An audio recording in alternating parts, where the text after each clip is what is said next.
In this segment, we'll talk about the various approaches you can take to helping students learn as a team. We'll introduce and define several terms that can help you label and understand the various activities that you can use with your students. These terms include cooperative learning, peer tutoring and teaching, peer collaboration, peer coaching, peer monitoring, peer observation, scripting and feedback, and peer assessment. As you review these methods, think about how you can encourage your students to independently come up with their own activities in each area.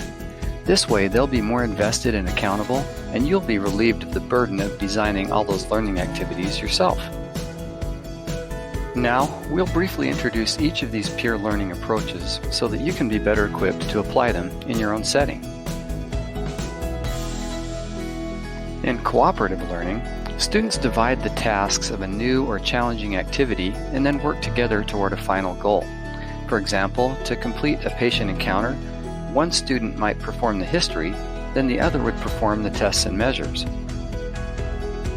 This allows each student to avoid cognitive overload by focusing on achieving competency in one portion of the task. They can then switch tasks on the next patient and gradually build their skills to complete an entire patient care session. Peer tutoring or teaching is helpful when one student is more experienced than the other.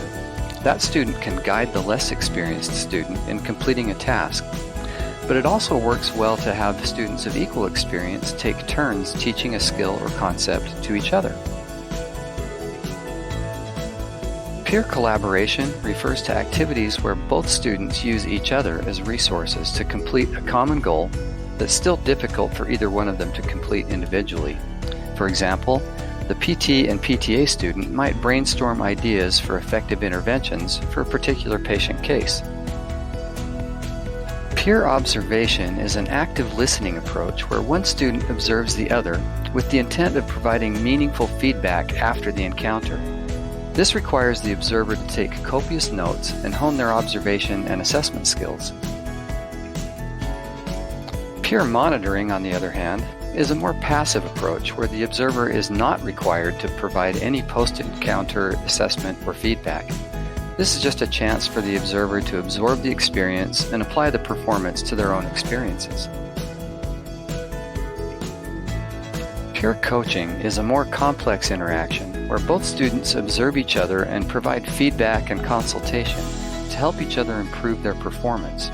It can also include proposing alternative solutions to enhance the team learning experience.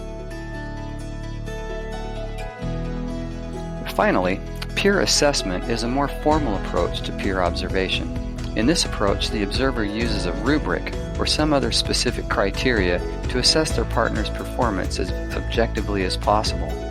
This gives the partner very specific feedback on their performance.